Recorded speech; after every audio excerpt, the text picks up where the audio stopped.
Africa Content TV.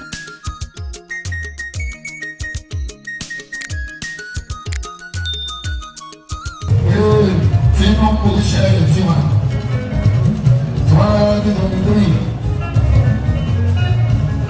Sanwó-Olú Èkó lẹ́lẹ́kejì alábìbáṣepẹ́ ṣáàtọ́ níbi láti sọ bàbá àbírí láti kọ́ ní wọ́n máa sọ tó dẹ́gbẹ́ gbogbo ilẹ̀ fojú rí jímọ́ra ìbàdàn ṣe 1 million cash ẹ̀ ń sọ́kọ́ wọn. Ẹnu gbogbo àwọn kúrú, ó kọ́ tá a 10 mílíọ̀nù ní lágbàdà ní àwọn mílíọ̀nù kí ẹ tó kàn ní ìlú àti ìdíkù. Olú ẹ̀kọ́ lọ́sọ̀tì ló dáná lórí ìjà. Ṣẹ́yìn ọ̀gbọ́nà, ṣé ó dá tún wá wí? Ẹgbẹ́ mi dá tún wọ́n fẹ́ sọ̀rọ̀ bá ṣẹ́gun rẹ̀tọ́ aláàbò wọ́n ti tó. Ọmọdé kúlẹ̀ àmàdé. Ẹ má wọ ìgbà ọ̀la ilé nù.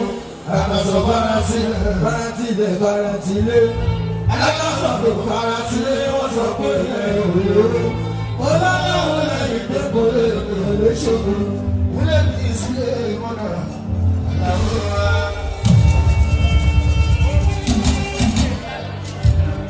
ọmọ ẹ̀kọ́ ẹ̀ kìlá kò sọ̀rọ̀ lò. ọmọ ẹ̀kọ́ ẹ̀ kìlá kò sọ̀rọ̀.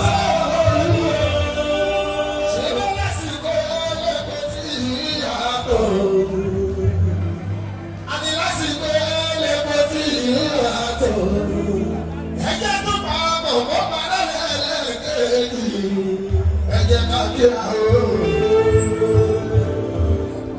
Ọmọ ẹ̀kọ́ kíra ooo. Gbogbo ọ̀pá sára.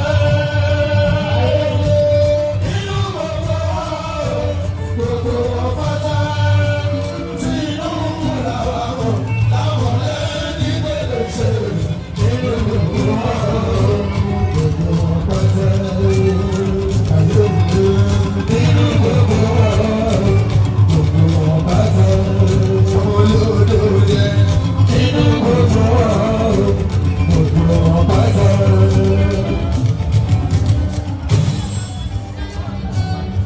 Ẹjọ́ ẹjẹ́ àgbẹ̀bẹ̀ ń tọ́ bá sí.